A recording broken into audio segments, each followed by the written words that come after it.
It's true. Coffee with Humans is like Sunday brunch. People that you know and people that you don't know gathering around a table to have some food and enjoy each other's company. Today, my company is Haylee Kalani. Welcome to Coffee with Humans. Thank you so much, Jason. I'm stoked to be here. You sure are. I love that sort of energy that you bring. Uh, Thank I've you. I've only seen briefly the kind of I've seen you briefly on LinkedIn and you do have this kind of infectious energy. And in fact, I think the profile photo, the thing that sticks out of my mind is your profile photo, where it's just like you with this big old smile, and Yeah. I love that. Oh, So thank you. thanks for being here. I really appreciate it. What drew you to click the button to have coffee with me? Well, honestly, I was like looking through, we found each other on Matchmaker FMM. It sounds like a dating site. It's It it's does. for podcasts. It's basically dating for podcasts.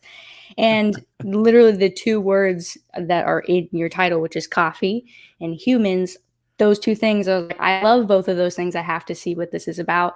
And then it was such a simple concept. Have a fun conversation with somebody you've never met. And I was like, that sounds right up my alley. So that is exactly what prompted me to take the leap and talk with you. That's awesome. Well, it's true. I have been a fan of coffee for a very long time, and then somebody contacted me and said, "Hey, can I be on your show? But I don't drink coffee." And it was like, I was like, I didn't realize people take it that literally. I mean, I felt a little bit like I was cheating today because I just have tea. That's okay. I have espresso that I left on left out for a little bit, so it's kind of like lukewarm. Yeah. Ooh. Do you have one of, I don't know what they're called. You'll have to educate me, but it's the coffee press, but it's in Oh that yeah, metal. I saw it on one of your other podcast episodes and a I was French intrigued and press, wanted to, yeah, I don't know if it's a French press. It's the one that does like a the pour over type of thing. the darker espresso where you like stick it on the stove and it goes Oh, a around mocha pot. that. Yes, this is from the mocha pot. Such a Mm, simple invention. I don't know if I should thank the Italians for it or who, but it's an Italian espresso maker. mm. So simple. Just stick it on. It's like there. And the secret that I found is if you just buy the cheapo mocha pot, it's like $5 for this massive thing. But if you buy the expensive ones that are all enameled and come in these fancy boxes, it's the same thing, but it's got to be 30 to $50. Why do they mark it up? Just branding or what is that? People in the US are suckers. That's 100% true. Yeah. It's just branding, and the box has a little bit better look to it and stuff, but Yeah, they're like, "Look at this fancy foreign thing that we're gonna mark up and you're gonna buy because you think it's awesome." exactly. It speaks to, I think, a person's pride and who they see themselves as, which, ooh, wow. Yeah. So I see myself as a cheap, cheap coffee drinker. Oh, man. It's I just mean, I function. think that could be good things or, not so good things, but just look at the bright side part of it, you know? Yeah. You're frugal and efficient. You get what you need, you know? I think so. Yes. Mm. So yeah, this is coffee from a mocha pot. Uh, and it's such a rich, I don't know, it's such a rich cup of coffee. I love it. But I'm glad that you're okay drinking tea as well. I wrote something the other day about coffee and why coffee. Because I've got something new. I've never told anybody about this. There's one other person on the planet who knows. Mm, shoot, I mean, you're spilling it you not might just be to this. me. You might be little legit the second individual who knows about this. So I'm thinking of taking Coffee with Humans thing and turning it into a coffee book. And Ooh. so each person gets each guest who's been on it gets a couple pages of whatever, kind of the digest of what we talked about, along with photos and that type of stuff, just to honor the space of all these people who came together to have coffee, right? That's so cool. I love that Yeah. idea. So I was writing this thing about like an intro, and I like, why coffee? Because I mean, because there was that guy who took it very literally, and and I can see why. But I guess my point, the point that I was writing the other day was coffee and this nature of sitting with someone in a space, just having a conversation is intimate, and it's a place where this magical connection that can be made, right? Where we Mhm. can bring our whole selves to that space and kind of call out or conjure up good things Mhm. in a creative energy that just cannot be had on your own. Even though I'm a very solitary guy, but it's an energy that can't be had on your own.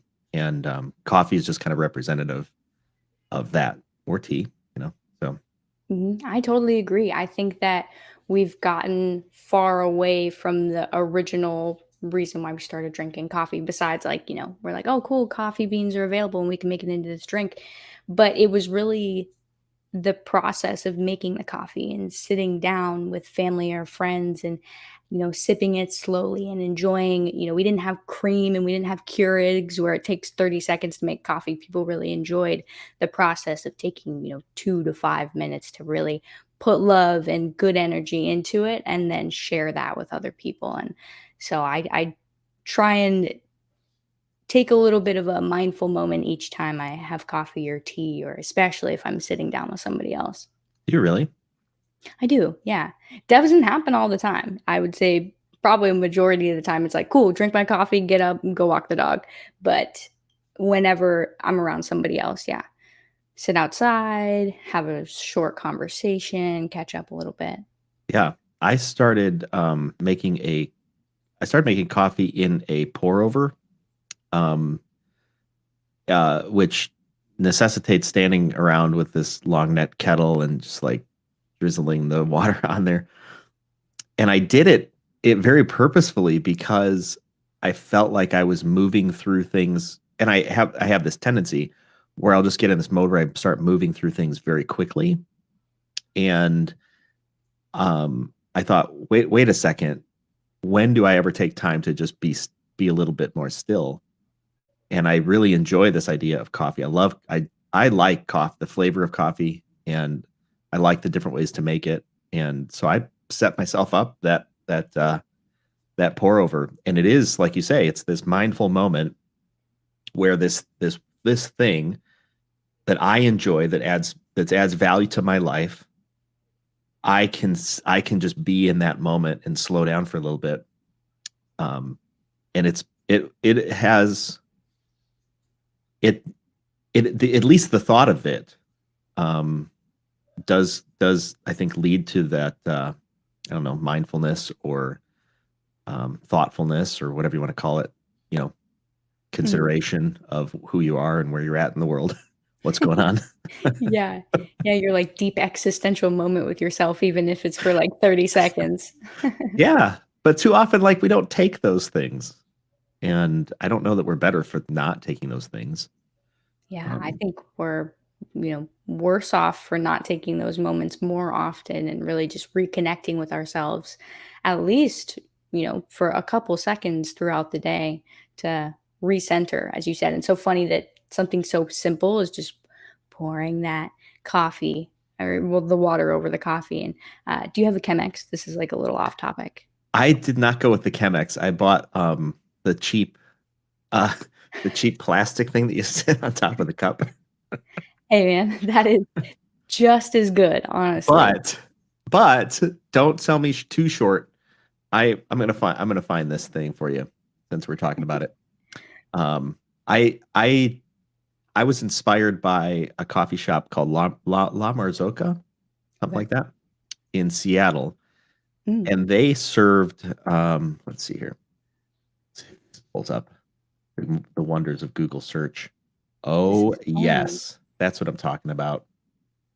All right, I love Google Photos. How it can just like pull up something that is like ready to rock. Uh, Ooh. so this is how I serve myself my pour over coffee. So the pour over thing sits like on the top there, and then it goes into this carafe, which sits on obviously this wooden plank here, this teak wood. Mhm. It's totally a concept I stole from a high end coffee shop in Seattle because it's again, it's one of those things where I it's almost like I honor myself and in that moment, just like, okay, I'm not in some goofball weird way, but like I'm a I'm a person, right? Mhm. I'm a human being. I enjoy this space. Let me just honor the moment instead of just like how fast can I run through it. Um, Mhm. like I mean, I don't want to knock like Nespresso machines or something like that, but Yeah. if the important moments in your life just come down to how fast you press the button and get the results, I think we've lost something. Yeah, I love that you say honor the moment. I think that's so crucial, and we get away from that a lot of times, whether it's just, because we have so many things going on throughout the day with work, and maybe you have kids, and maybe you're going to school or whatever it is, that, yeah, we do want to a lot of times just move through our day as fast as possible. And the whole concept of, all right, let's live for the weekend. You're trying to move through your week as fast as possible, especially if you're starting off on Monday morning, getting up out of bed, and you're like, oh, that sucks. Like it's Monday. So it makes sense that we've gotten in the habit of just really trying to go fast every single day. But when we do slow down in moments that make us feel good, right? Like for you, that's pouring your morning coffee. For me, maybe that's, you know, chilling out outside on my patio and just looking out at the forest. It can be something really simple, but it, in my opinion, helps a lot with just taking in the moment, being a little bit more grateful, having a better outlook on your day, handling situations, lots of great benefits. Yeah. Are you a plant lover? Yes, as you can see, I've got very many plants. I am not the plant mom though. My girlfriend, her name's Val. She is the one who takes care of it. I just like to look at everything. And so that's why a lot of the plants are in here. She's like, okay, you can take this one and you can take this one, but this one's no, it's too fragile. It's coming with me. I had a bunch of plants outside over the summer, and I was so excited because I would care for them um, sort of religiously, and um, and then winter came, and I had to bring them inside, and they started dying off quickly, and I was so disappointed because they outside in the correct environment, they just thrived, right? And then this transition to almost no light, comparatively, different temperatures, different humidity levels. Now water, like the watering process has to completely change because they're not evaporating in the same ways. Yeah, I managed to kill off a couple of them, and then even some of the plants are like, you can never kill this plant. I was like, I did it, and I didn't want to, right? But now I have a big rack set up in my dining room, actually, Mhm. against a window. Um, and there's too many plants. There's like it's like one of those industrial racks, and Oh, nice. it's plants on plants on plants on plants on plants. It looks crazy in here, Mhm. but I love that. I love the Mhm. jungle inside vibe. I'm like, all right, cool. Put as many plants as you want in here as possible. Yeah, and I think I don't know. I get all existential feeling about stuff, and one of the lessons I took from that is this idea of there is a proper environment for everything, and I think there's a good environment for people too, uniquely made for each of us. And when we find that environment, we thrive. And when we don't find that environment, the transition time is rough, and then we slowly begin to die. And if we treat ourselves the same way we treated ourselves in a different environment, things go off the rails. And eventually, we can end up in that time where, all of our leaves fall off, and we're like, I think I can make it back. And then sometimes we don't. Um, Mhm. and sometimes we figure it out, and we thrive again. So Yeah. I don't know. What a wild metaphor for life, which is crazy because as you were saying that, I was thinking too, you're so right when you're talking about having the plants going from outside to inside. Like people kind of need that too, even in a directly, like you were saying, it's got to be very specific to each person with that, which I totally agree. But even just being outside, like we were used to be born outside, grew up outside, did everything outside until we all moved inside and everything changed. And now, like you even said, like lack of light and lack of, just different oxygen, different humidities, different things.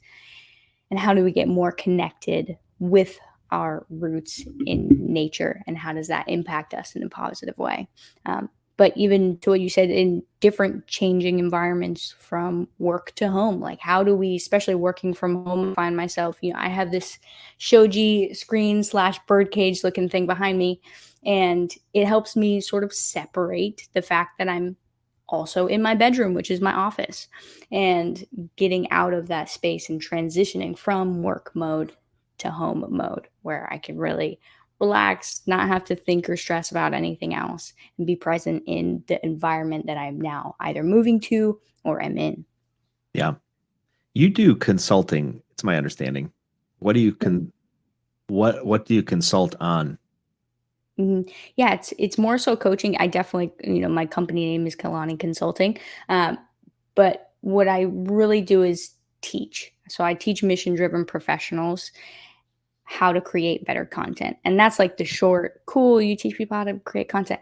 I really come at it from an approach of how do we unlock your inner creator? How do we make you a more innovative thinker, outside of the box, problem solving? How do we make you more adaptable so that you can also pair your values, your vision, the person that you are to a core inside all of this beautiful package, and then put it in the right place at the right time for the right eyes and ears to absorb that message and be like, yes, I want to join that person's mission.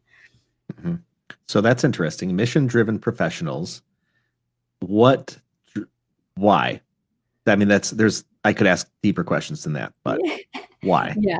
Well, at first, I was just trying to figure out who I wanted to work with. Like when I first started my business, I was involved in the music industry as an audio engineer, and that was my network. So I actually started out doing social media management, like doing posts for people, scheduling stuff, all of the above. And when I was first starting working with the music industry, I was like, okay, cool, this is fun, but I was lacking some fulfillment, and from two major reasons. One was I wasn't in charge of the idea process. Like I wasn't there to help people think differently and to take what they saw in their head or what I saw in my head and make that a reality. And so that was problem one. So I said, okay, I'm going to pivot and do coaching and teach people how to do that.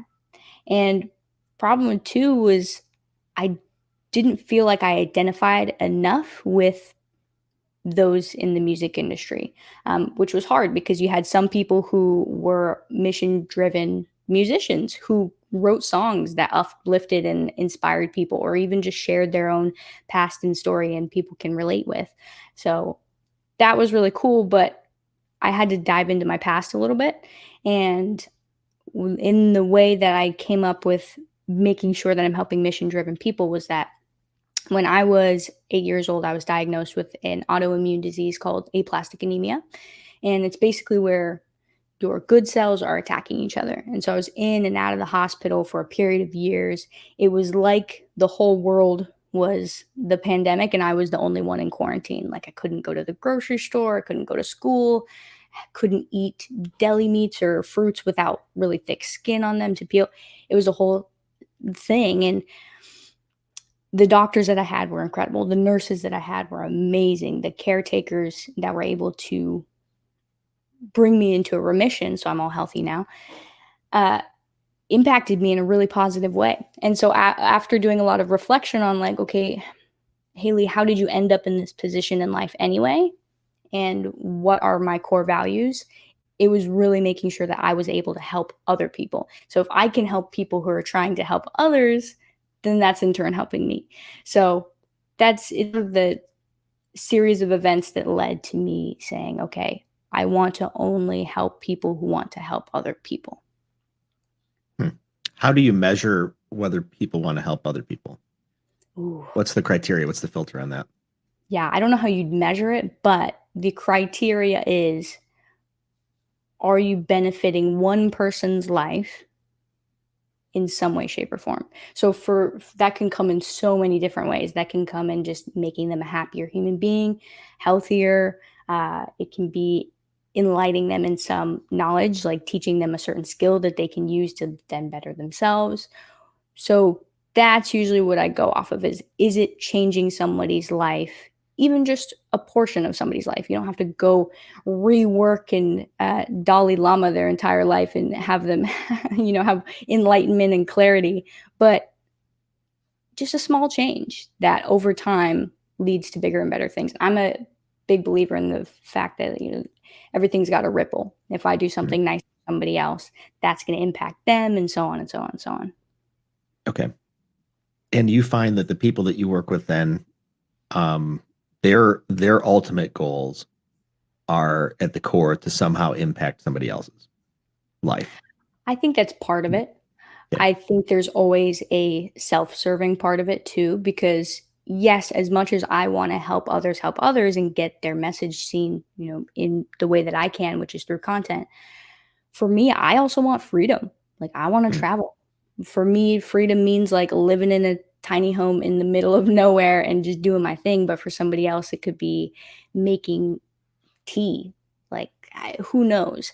So it's part self-serving in the sense that for me, I definitely want a vision and a fun future for myself, and I know that all my clients want the same thing. So it's goes hand in hand. Like, we can't, if we constantly give, give, give, give, give without receiving anything in return, like, we're just gonna burn out.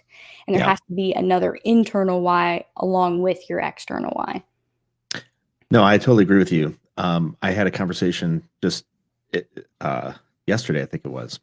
Gentleman had just contacted me sort of randomly, asked me about, what sort of work I did. And I told him, and he was just thinking to have a conversation about business, going forward. And the conversation quickly, as it tends to do with me, turned to something else. Um, and I made a comment to him, said something like, it's how's it feel being the chief happy maker? You're in charge of everybody else's happiness, and you put yourself at the end of the line, as though I said you'd be perfectly fine if everybody ate, and at the end there was nothing left for you. And I said, and that's why you're burned out, and you are on a plane that is slowly going down. So how sustainable is this? And he starts to cry, and then he said, Oof. nobody has got me uh, that way. He says, and you know what? Nobody sees it around me, and I don't. And I was like, that's because you don't let them see it. You don't let them see it that you just keep giving, giving, giving, giving, giving, and you're getting some value. It is saying something about you, and that's why you keep doing this, and yet is unsustainable, and you are dying on the vine here. And and it's interesting that we tend to do when we get in that mode where we give, give, give, and without taking care of ourselves, we eventually are left with nothing. And um, it's unfortunate that well-meaning people fall into that trap where it becomes all about everybody else and never about yourself, as though that is the ultimate goal. Um, to just give so much that you that and never I think never just stand up for yourself. And so I told him at the end, I said, I gave him some homework, and then I said, the one thing I want you to do is be true to yourself. And I said, I don't want, and every time you think, as you're writing down what your life needs to look like for you in the next 3 to 5 years, every time you think, yes, but them, I was like, nope, that's not where we're headed with this. If you're going to be true to anybody in this process, just for this moment, you got to be true to yourself. Hmm. That's so true. We have to be so aligned with us, ourself, taking care of ourselves, not only our basic needs, but our needs that aren't so basic, the things that we want and we cherish in life, like more time, more money to be able to make better choices or whatever it may be. And when we align ourselves first and then say, approach a situation or a person or a project, whatever it may be, and say, okay, is this 100% in alignment? Then move forward that way, the relationship of giving and receiving can flow a bit better. Yeah, and it becomes, uh, as evidenced by comment that he had made. He said something like, I've got these great relationships with all these people around me. And I said, that's true. Um, and then I said, but they are in a great relationship with a version of you that you want them to see. And I said, and that's evidenced by, you said, here's what this person gets, and here's what this person gets, and here's what this person gets, and here's what this person gets. And I tried to have the conversation about how burned out I am, and nobody understood. And I was like, yep. So you are actually so terrified to become to craft your circumstances around that will make you put you in a healthier spot for yourself. You're so afraid that when you do that, all of these people will fall out of love with the person that they have come to know. And that's got to be terrifying. And I think a lot of people end up in that situation inadvertently, even due to good things. Like everything that he was doing for people was good, 100% good. But at the end of the day, if at some point in time he snaps, it ultimately is it good? I don't think it is, but I feel like also life is about that journey. We have to be on that journey. We have to go through those tough times to figure ourselves out. If we just ended up in this spot where, hey, I understand myself, I don't think we gain anything from that. I think the power actually comes in the experience and the path, not the destination. Oh, I am 100% on board with that. It's funny. I was having this conversation a couple times this week recently where, yeah, the universe will smack you straight upside the head when it needs to say, hey, your focus is on something else wherein it should be on this. And in that, person's case, it was your focus is on giving, giving, giving, giving, and not on aligning more balance with giving to yourself and still being able to impact just as many people, and not being afraid to hurt that relationship just because you're taking care of yourself first. And so, man, the universe works in some wild ways to teach you lessons, but I love it. And it's just a constant game, in my opinion, with the universe, where there is no winner or anything, but you win your own personal life. Like, Yeah. if at the end of your time here, you're like, yes, I would be willing to live this life over again. In my opinion, you win. Yeah. Well, totally. You said the word game, which is a perfect segue into, hey, you want to play a game? I so want to play a game. Okay, let's play a game. We're going to play, I'm going to share my screen here. We're going to play a game called Draw It, Okay. which I'm super excited about. I hope that you're a terrible drawer because I'm terrible. Such a bad drawer. Okay, good. That means I have a chance to win. And I don't even know what people win. Like, just bragging rights, I guess. hey, whatever. Bragging rights on Coffee with Humans is good. So Draw It works like this. I'm going to put up a card, and it'll look like something like this. Draw a frog sitting in a canoe headed for a waterfall. Mm-hmm. And then I'm going to start a timer after I read that card. I'm going to start a timer for 1 minute. You have the opportunity and the responsibility, let me say, to draw that as best as you can. And then at the end of that minute, we'll have to show we'll show our pictures to our camera here. And then you and I can vote, and then any of our viewers online who choose to vote in, they can vote as well. So have people ever not voted for themselves? Yes, totally. We are a group of honest individuals, honest and objective individuals. All right, I got to put my feelings out of this. Yes, this is not about you. This is about the good of all mankind. Okay. Are you ready for the first one? I'm ready. Okay. Draw a person with super long legs, super short arms, and a super big mouth. Draw a person with super long legs, super short arms, and a super big mouth. You have 1 minute. Draw a person with let's see here. People drawing is hard. I know, right? Super long legs. I'm going to go. Oh, geez. Feet are hard too. Feet are hard. I don't think I ever really learned to draw super well. I tried. Yeah. Lord knows I tried. Oh, no, I forgot the mouth. Shoot. I didn't leave enough. I don't feel like you have 20 seconds. I don't feel like I left enough room for mouth. A super big mouth. Oh, I've got some time for embellishments. Really? Yeah. This went a little faster than I expected. 5 seconds. Oh, no. Oh, this is not good. All right. Okay. Pants. Timer. Pens down, not pants down. That's weird. Okay. All right. You want to go first, or should I go first? Sure, I can go first. Okay. All So right. What do we get? this is my person. What? Yeah. That's impressive. Thank you. Little top hat as well, but Damn. I think that gets it, right? Are those what's on those shoes? Are those like bows? They were supposed to be tennis shoelaces in Oh, both, okay. but they do look a little bit like blobs or muffins. So Okay. All right, that's good. All right. Straw super long legs, super short arms, and a super big mouth. that's good. You're a liar. That's a This big is mouth. terrible. Ours are virtually the same. I just added pants. I'm not even sure what happened with mine. Pictures up the screen again. So my mouth looks like it looks like a mustache. It does look like that, or maybe a peanut. Are they lipped, or is the mouth open?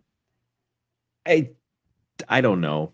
It doesn't matter. It's up to the imagination. It was an utter failure. That was no good. All right. We can't we have to do 3 of these so we can so there's never a tie. Okay, sweet. I think you won that first one. I'm going to give you the point on that one. Oh, thanks. All right. Next one. All ready? I think so. My paper's flying all over the place. Okay. Uh-oh. I'm good. Draw a special phone that can only call superheroes. Special phone that can only call superheroes. You have 1 minute.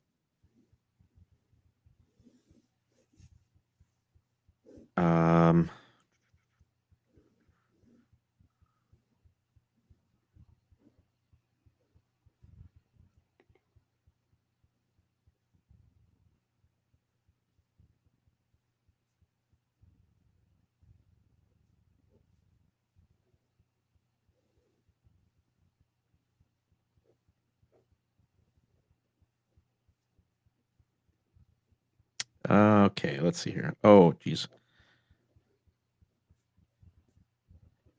Oh, I don't know.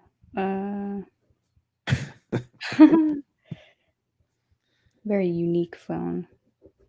I'm not sure if you can do captions on these, but I'm doing a caption. You're doing a caption. I'm doing a caption. You have 5 seconds. Ah! Oh my god. Beep, beep, beep, beep, beep, beep, beep. All right. That one was hard. That one was very difficult. I'll go first this time since.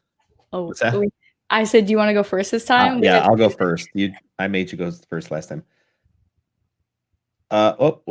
Special phone that can only call superheroes. What is We've that? captured her.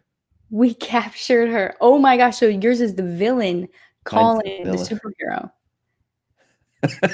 That's innovative. I love that. Mine is a little more questionable. Okay, so I think I might need to explain. I tried to make it a different shape, like, the old school phones, but I think I got the dimensions a little wrong. So that's the keypad. This is the little speaker portion. And I made, I guess, my first initial into a superhero logo so that it's only for calling superheroes. Okay. Yeah. I would say you took the cake on that one. I'm going to say so. I feel like as soon as I saw your picture, I thought it was like a Sudoku phone. Yeah, it doesn't quite look like a handheld device. Mine was like going old school with like the big antenna at the top with the big, like cell phones when they first came out. Right after cell phones they used to be car phones and then they became cell phones. And it was like holding one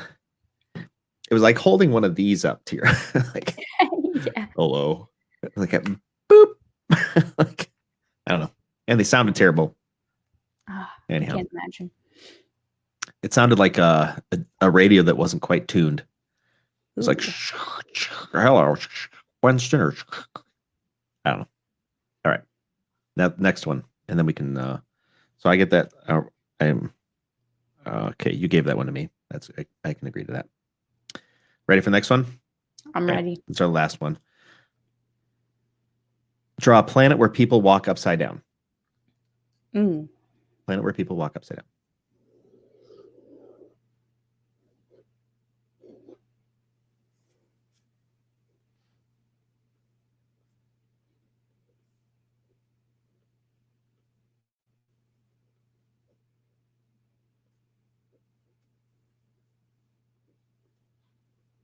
Oh boy, I'm going out on a limb here. I'm gonna have to have a close up on this one. Ooh. A close up. I think so. To explain how this walking is happening. 17 seconds left. Nice. 10 seconds. Ooh.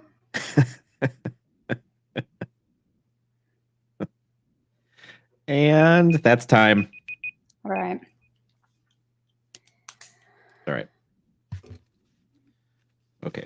I don't know about this. I took some creative liberties on this one for sure. Nice. All right. Is it your turn to go? I think so. Okay. All right. So this is my planet. It's got, a little, where is that? A little moon right here. Everybody's upside down and running, these two at least. And Wow. then there's a little rocket ship flying by. That is creative. I asked you, I feel like I've been duped. I asked you at the beginning if you were a good drawer, and you said no. And I think you are a much better drawer than you give yourself credit for. Oh, thank you. That As gives my evidenced- skills so much confidence. Look at Whoa. this. All right. So let me explain. There's the planet with people walking upside down. And I thought, well, how do we people walk upside down?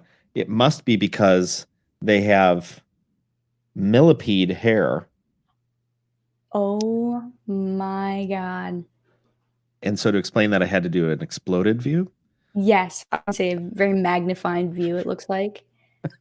That's genius to have millipede legs as hair. I didn't even think about the logistics of trying to walk upside down. I got very concerned with how people would walk upside down. It doesn't make sense.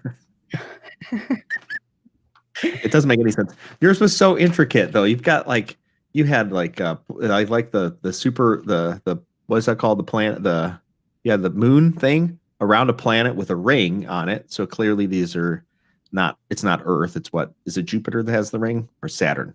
Saturn. Ooh, I think Saturn definitely. Saturn's got the ring. Yeah, and then you even had a spaceship flying by to find the people who could walk upside down. Of course. True. Very true. Wow. Yeah, the scientists are more interested in that than my just general upside down people. They need to know how those millipede legs came about. Well, the complexity and creativity of your drawing, I think, wins the day on that one. So I think you came away with 2, and I came away with 1. I'll go with that. So I bequeath to you eternal glory. Thank you. You did it. Well, one of the things you also wrote in when you were filling out the form to schedule your time here was, if your life were a novel, what would one of the chapters be called? And you said, "Oh shit," and I was like, "I call me intrigued." It was, I called it "oh shit." When I was thinking about that answer, I was like, man, I could probably think of so many other things, but in my mind, "oh shit" could be something not so great where you're like, "oh shit," or it could be something really exciting like, "oh shit." So I couldn't pinpoint a single chapter to identify my life. Okay. So I thought, okay, if I'm going to name a chapter, it could be "oh shit" because it's versatile. All right. Wow. That's insightful. I did not immediately think of the positive nature of that comment. My mind immediately went to, catastrophe, which is I wonder. Yeah, I never the opposite. I never considered that. That's so interesting. Yeah, I have plenty of moments in my life where it's the negative version of oh shit. Yeah. And one of them being like, when I got diagnosed with aplastic anemia, that was not a fun time. But then, 3, 4 years later, I had some great oh shit moments. Yeah. Hmm. And you know what? That's so true. I think though, so my nature is to see the I don't know, not necessarily negative, but I tend to see all the ways things are going to go wrong rather than all the ways things are going to go right. And it and that so I think uh my nature is more of fear based nature.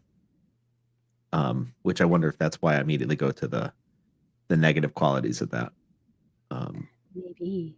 Yeah, maybe. For me, I think I'm the opposite. hmm.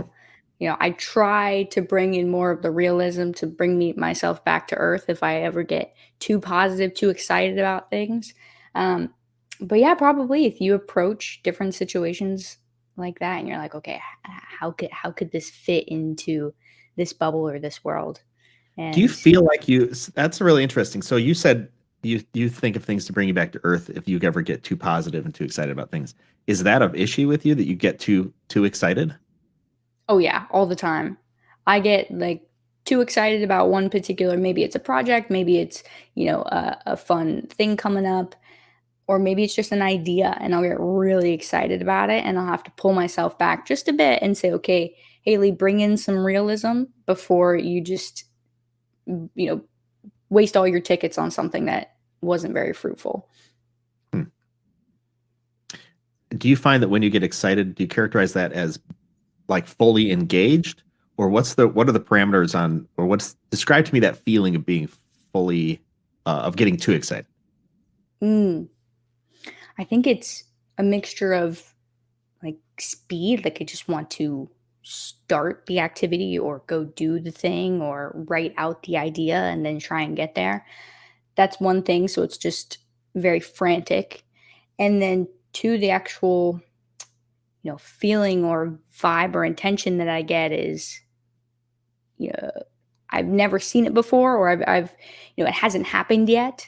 And so it's ramping up the anticipation. And so it's a literal just excitement of like, okay, I can't wait till this happens. And then when and if it does, sometimes it's really great and it meets all my expectations, and sometimes it doesn't. And I don't want to put my personal expectations onto anything else, right? Because that's outside of my control, I should say.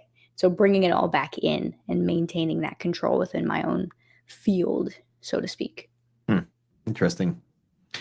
I wonder if as you were kind of talking about this idea of getting too excited and having to pull yourself back into reality. Um, do you feel like that's because I'm trying to compare it with kind of what goes on in my mind. Um, do you feel like that is a distraction, or you get distracted by new things and start putting your energy in without qualifying whether it's worth your time and effort? Like you said, you like spend all your tickets on that one thing. Is that distraction, or is it lack of sticking to something? So, the other thing that you're working on because it becomes difficult, or where for Mhm. you is that kind of shift? I think I would be able to relate it most back to when I was a kid. I loved discovery Mhm. and I loved finding new things. And that is sort of the same sense that I get. So I wouldn't say it's a distraction. For me, it's actually an advantage because it opens up a lot of opportunities. So that excitement level of like trying to go and get it and at least taking one step forward to, bring it into my reality is a good stepping stone for me to say, okay, does this, going back to what we were talking about earlier, does this align with me, what I'm trying to do, what my future goals are, so on and so forth. And then if it does, then I'll bring in that reality check. Like, okay, cool, now tone it down and really figure out what you're supposed to do. But I do think it's an advantage, and it can definitely be a distraction too, uh, because I do get excited about other things, and I do have so many other projects going on. It's like, okay, well, I don't want to spread myself too thin. I don't want to Mhm. just, have a bajillion products or services or projects going on, and I can't focus or finish on one of them. And one thing that I pride myself in as well is I want it to be quality. Whatever I do, whatever the conversation I'm having with somebody, whatever it is, it's got to have good substance to it, and it's got to make me feel good at the end of the day. So if I can't combine that excitement with the realism of actually making it, and then that idea or whatever it is will dissipate into something else. That's really, I think, a highly attuned awareness of yourself. Yeah, I am. I don't know if obsessed with the right is the right word for it, but I am so intrigued by human behavior, which who's the person that I can dissect the most behavior on myself. So I experiment a lot with the way that I think, the way that I react to situations, the things that I feel, whatever it may be. I'm really interested in how I work as a human being, my productivity levels, like what can I experiment with, fine tune, and make better. And so I think that's where that love of trying to increase that awareness that I have within myself has come from. Well, as we close into our final minutes here, what's on your mind now for the future? It's been a kind of crazy disruptive time, I think, in a lot of people's lives. A time to reset, and maybe some opportunities to rebuild. What's in your mind for your coming months and maybe year? Yeah, I just recently, 2021, new year, new me, new goals, like Yep. did that whole thing, of course. And I think everybody says this every year. We're like, no, but this year I'm really going to do it. And I think last year I had a lot of those, successes and a lot of the cool. Yeah, I actually did it. I said I was going to do it and I did it. But a huge wrench got thrown in those plans called COVID. And so at one point, I did lose all my clients and I had to pivot into something that was better for me. And so for 2021, it's continuing to pivot because I made that pivot in 2020. And now it's like, okay, well, solidify it, make sure that you're still moving forward and growing. And I think last year I focused a lot on my business as a core. And I think 2021 is more of a focus on myself as a core and how that relates to my business later on, rather than working from the outside in, working from the inside out. So that's really the major change, I guess, or continuation from 2020 to 2021. But other than that, just the next couple months is doing it, putting my words into actual action. Yeah. Which it seems that you're doing. Your website, hkalaniconsulting.com. It seems to me that the mission you talked about earlier of helping mission-minded professionals communicate, their concepts better, so that they can help more people. That seems to be what you're kind of doing. As you talk about from the inside out, how can you be better for yourself and therefore be better for everybody else? Is that Yeah. a fair statement? Oh yeah, that's 100% true. And I'm a firm believer that in all aspects of our business and indirectly the way that I work with my clients is so true. Yeah, you have to work on yourself and your values and the way that you see the world and what processes are going to work for you. Something that I teach is called intuitive strategy, which is not what we're necessarily taught in marketing. And I think that, strategies and tactics and methods for marketing, those are all tools that we use and that we all have in our toolbox. But each one of us is our own blueprint, right? To actually utilize the tools to build the thing that we're trying to build. So I think that intuitive strategy is really finding our own blueprint, what that means for us, and then incorporating those marketing strategies, the tools, essentially, to make that a reality. Well, it sounds like you're off to a pretty good start. Thank you. I'm intrigued. Well, people can follow up with you at hkalaniconsulting.com if that's something that meets their needs. But Haylee, this has been fantastic. I thank you so much for joining me on Coffee with Humans. I loved getting to know you, and kudos on winning the whatchamajrot game. Thank you. I appreciate it. There was somebody who wrote in here. I feel like Haylee gets round 1 and 2, and I took round 3 with the hair details, which I gave you round 3 because I thought your creativity was far above mine. I think the innovation comes in that hair that can crawl. The innovation, the gap in the market was, how do people actually walk upside down? All right. Well, Haylee, it's been wonderful. To all our viewers and listeners, thanks for joining us again at Coffee with Humans, and we will catch you next time. One of the things I love about Coffee with Humans are the raw conversations I get to have, meeting new people just like you. If you or someone you know should be on Coffee with Humans, go to coffeewithhumans.com. Remember, the only rule is no sales calls.